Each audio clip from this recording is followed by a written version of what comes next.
Hello,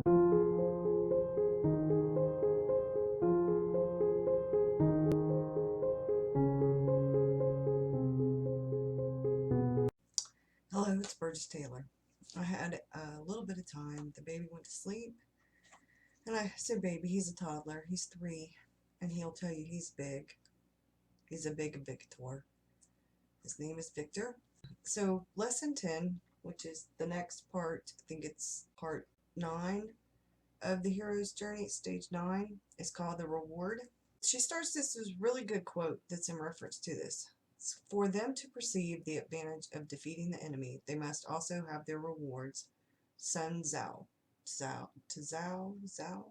Zhu? I'm not sure. Up until now, the hero has struggled, like super hard. This is the moment that she says, this is the moment he's worked for all this time. Step 9 in the hero's journey is the reward, which is also known as seizing the sword. The hero's been through hell. He's answered the call, even though he didn't want to. His mentor kicked his butt while forcing him to see that he did have what it takes. He's taken that step. That means he can never be the same person he was before. He's passed tests and made friends and identified enemies. Yes, she most certainly has. He's walked right up to death. He's defeated his own biggest fear. He needs a cookie. I like that. I really like how she worded some of this.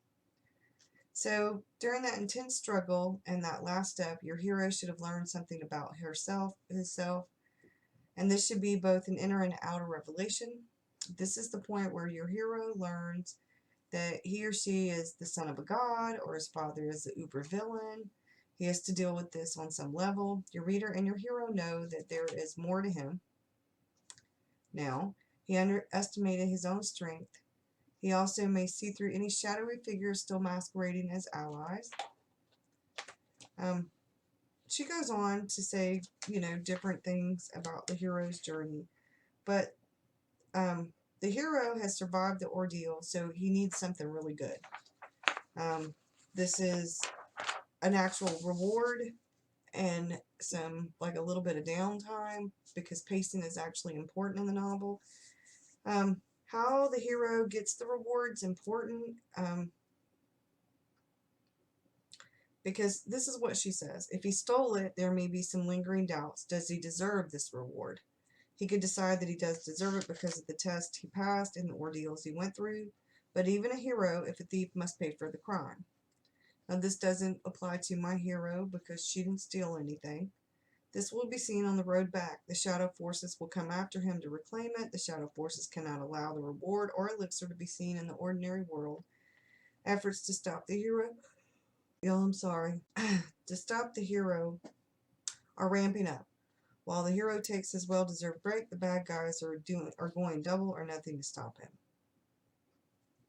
Now, the hero might also face Threshold Guardians again, or come across him. It says part of his reward may be those same characters joining his side or lending him their aid. His own allies will also see him in a new light at this point. There may be a subtle shift that moves him from new kid to respected. This is also, like, for example, where Luke is saluted by the other rebels. He's one of them now. So, I pulled my cards.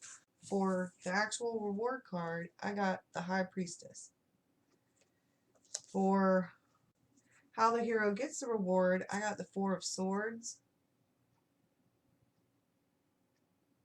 And for what the reward is, I got the Two of Pentacles, or coins. These actually, the first two, they made complete sense. When I looked at them, I didn't even have to really look up the definition of them. The Two of Pentacles kind of threw me for a little bit of the loop. All I saw when I looked at it was balance, contentment, a few other things. So we're going to go over what they mean and what they mean in reference to my character. So I'm not going to go into too much depth and detail about what happened during her dreamscape, during her coma. Suffice to say, she comes out of it a much stronger witch. She connects to her ancestor, Scotland. She also connects with her inner self. She learns how she's supposed to have been so that she can get to that point. They show her future had she not left and went off to college and stayed gone. And then she showed her not like what would have happened to her life per se, but what would have happened to her as a witch. She also showed her the capabilities that she had. Now, the strongest witch before this was Scotland. So there's hundreds of years in between these two that are super powerful uber witches. And my character is nowhere near an uber witch at this point in time when she goes into the dreamscape, the coma. So the High Priestess card, though, tells us that it's the passage, the High Priestess herself is likened to Persephone. So the High Priestess is a mediator of the passage into the depth of reality. It's a card that means knowledge, wisdom, serenity, understanding. She knows the secret of how to access the realms of the veil of awareness, or our inner selves. It is spiritual enlightenment and inner illumination, divine knowledge, linked to the subconscious mind through dreams and symbols. So definitely what she gains out of that trip into the realm of the veil of awareness is that she becomes very much self-aware, aware of her power and her abilities, what she's capable of, her strengths, some of her weaknesses, because you have to learn, you have to get better. She also learns what her destiny is, so to speak. And she learns that you can't hide or run from your life, from your destiny. You can try to avoid it all you want to, but it's gonna find you one way or the other. You can take a million different paths, and for her, and if you're supposed to end up on this path, that's where you're supposed to end up on. What kind of came to mind when I was thinking about like her and her refusal and her doubt and stuff was Simba in The Lion King, when he goes off and the what is it? The monkey keeps telling him, the past is going to hit you in the ass. You got to let go of it. I kept thinking about that scene from The Lion King and my Simba. That was kind of like I kept picturing my character and the mentor doing that. The next card is the Four of Swords. The Four of Swords is how the hero gets the reward.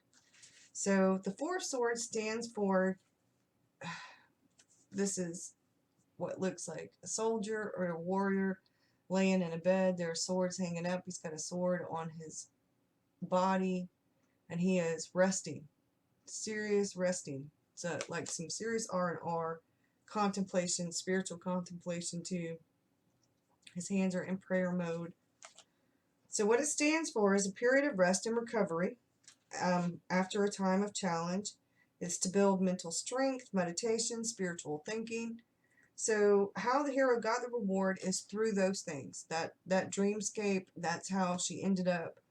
During the dreamscape, she not only gets mental strength, and she becomes aware of, like I said, her spiritual thinking, all of this become in line with one another. Which leads me to the Two of Pentacles, which is the balance card. This card stands for, which is supposed to be what the reward is. And it's balance and harmony. It says happiness and prosperity. It's a reminder to stay alert and patient, to have clear priorities. It predicts change as well. It's to stay flexible and to keep informed. And what she has now done is bring all of those things from herself, her inner and outer, her mundane and magical, all of this she has brought into one.